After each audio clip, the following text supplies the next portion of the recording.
12वें वचन में पौलुस लिखते हैं, तुम लोग उस समय मसीह से अलग और इज़राइल की प्रजा के पद से अलग किए हुए और प्रतिज्ञा की वाचाओं के भागी ना थे और आशाहीन और जगत में ईश्वर रहित थे। पर अब मसीह यीशु में तुम जो पहले दूर थे, मसीह के लहू के द्वारा निकट हो गए हो, क्योंकि वही हमारा मेल है जिसने दोनों को एक कर लिया और अलग करने वाली दीवार को जो बीच में थी ढा दिया और अपने शरीर में बैर अर्थात वह व्यवस्था जिसकी आज्ञाएं विधियों की रीति पर थीं मिटा दिया और दोनों से अपने में एक नया मनुष्य उत्पन्न करके मेल करा दे और क्रूस पर बैर को नाश करके इसके द्वारा दोनों को एक देह बनाकर परमेश्वर से मिलाए। यहां पर पौलुस बताते हैं कि प्रभु यीशु मसीह के द्वारा ये पूरी धरती की जो मानव जाति है वो एक हो जाती है। पहले दूसरी जातियां थीं, भाषा के लोग थे, अलग अलग जो है डिवाइडेड थे, और जब तक मूसा की व्यवस्था थी तब तक तो लोग यहूदी और गैर यहूदी में डिवाइडेड थे, यानी कि यहूदी इजरायली लोग और जो गैर यहूदी जिनके लिए अन्य जाति का यहां पे शब्द आता है। अन्य जातियां वो जो यहूदी नहीं है, और यहूदियों को इजराइल को परमेश्वर ने अपनी निज प्रजा करके घोषित किया था, उसे अपनी निज प्रजा ठहराया था। तो पौलुस यहां कह रहे हैं कि अब तक जब तक तुम अन्य जाति थे और बिल्कुल आशाहीन और जगत में बिना ईश्वर के, बिना किसी वाचा के, बिना किसी बात के तुम जी रहे थे, लेकिन अब तुम अलग नहीं हो। प्रभु यीशु मसीह के द्वारा अब सारी मानव जाति एक हो चुकी है। अब कोई यहूदी नहीं है, कोई यूनानी नहीं है, कोई दास नहीं है, कोई स्वतंत्र नहीं है, कोई नर नहीं है, कोई नारी नहीं है। प्रभु यीशु मसीह में होकर सब एक हो गए हैं। प्रभु यीशु मसीह में होकर सब एक हो गए हैं, क्योंकि जो बैर अर्थात व्यवस्था की आज्ञाएं विधियों की रीति पर थीं, यानी कि जो व्यवस्था की आज्ञाएं, यानी वो आज्ञाएं जो विधियों पर थीं, जैसे बलि है और दूसरे खतना है, दूसरी और चीजें हैं, बलि विधान जो भी कार्य करने, जो शारीरिक कार्य हैं वो जो करते थे उसके अनुसार वो अलग होते थे, उनकी धार्मिकता उससे प्रकट होती थी। लेकिन अब प्रभु यीशु मसीह ने उसको ढा दिया, उस दीवार को ढा दिया जिसके करने से इजरायली लोग अलग हो जाया करते थे। अब उसने उस दीवार को ढाकर अनुग्रह को दे दिया,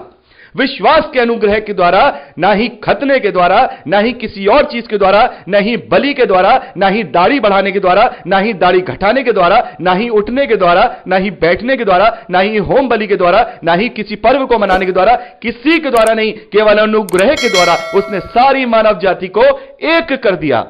और उसने उन सब को परमेश्वर के समीप ला दिया। उनके दोनों के बीच में वो एक ऐसा मीडिएटर बन गया, वो एक ऐसा पुल बन गया। यहां पर लिखा है, एक नया मनुष्य उत्पन्न करके मोल करा दे और क्रूस पर बैर को नाश करके इसके द्वारा दोनों को एक देह बनाकर परमेश्वर से मिलाए। यानी कि चाहे वो वाचा के लोग हों, यानी इजरायली लोग हों, चाहे वो यहूदी लोग हों, चाहे वो गैर यहूदी लोग हों, सभी ही लोगों को प्रभु यीशु मसीह ने क्रूस पर चढ़ के अपने अनुग्रह के द्वारा, अपने लहू के द्वारा खरीद लिया है, ताकि उन सभी का मेल परमेश्वर से कराए।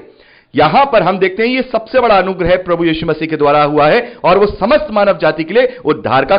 यहां 17वें वचन में पौलुस कहते हैं कि उसने आकर, यानी प्रभु यीशु मसीह ने आकर, तुम जो दूर थे, कौन दूर थे? जो गैर यहूदी लोग हैं, जो अन्य जाति हैं, वो दूर थे, और जो निकट थे, यानी कि जो यहूदी लोग हैं, जो इजरायली लोग हैं, उन दोनों को यहां पर पौलुस लिखते हैं, दोनों का मेल मिलाप, दोनों को मेल मिलाप का सुसमाचार सुनाया, यानी कि दोनों को एक कर दिया। प्रभु यीशु मसीह ने धरती पर आकर सबको एक कर दिया। अब आपस में कोई भी अंतर नहीं है, ना ही कोई ऊंचा है, ना ही कोई नीचा है, ना ही कोई बड़ा है, ना ही कोई छोटा है। यहां पौलुस आगे लिखते हैं 18वें वचन में, क्योंकि उसी के द्वारा हम दोनों की एक आत्मा में पिता के पास पहुंच होती है। हम दोनों की एक ही आत्मा में, यानी कि जो यहूदी हैं या इजरायली हैं, या गैर यहूदी या गैर इजरायली हैं, उन दोनों की ही जो पहुंच है, जो परमेश्वर तक वो जो पहुंचते हैं, वो एक आत्मा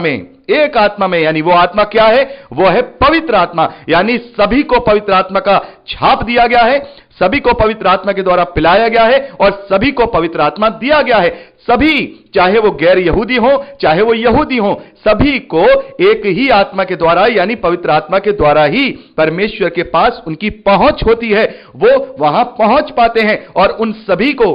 उन सभी को प्रभु यीशु मसीह की दुल्हन की तरह, उसकी कलीसिया को प्रभु यीशु मसीह की दुल्हन और कलीसिया को उस पवित्र आत्मा के द्वारा तैयार किया जा रहा है, सजाया जा रहा है, ताकि जब वो हमें लेने आए तब हमारा मिलन प्रभु यीशु मसीह यानी उस मेमने के साथ हो सके। तो यहां पर पौलुस कह रहे हैं दोनों को ही, सभी को, चाहे वो गैर यहूदी हो चाहे वो यहूदी हो, सभी को उस आत्मा के द्वारा, उन सभी की आत्मा के द्वारा, पवित्र आत्मा के द्वारा पिता के पास पहुंच होती है। ऐसे अनेक वीडियोस को देखने के लिए हमारे चैनल को सब्सक्राइब करें, बेल आइकॉन प्रेस करें और वीडियो को लाइक जरूर करें। धन्यवाद।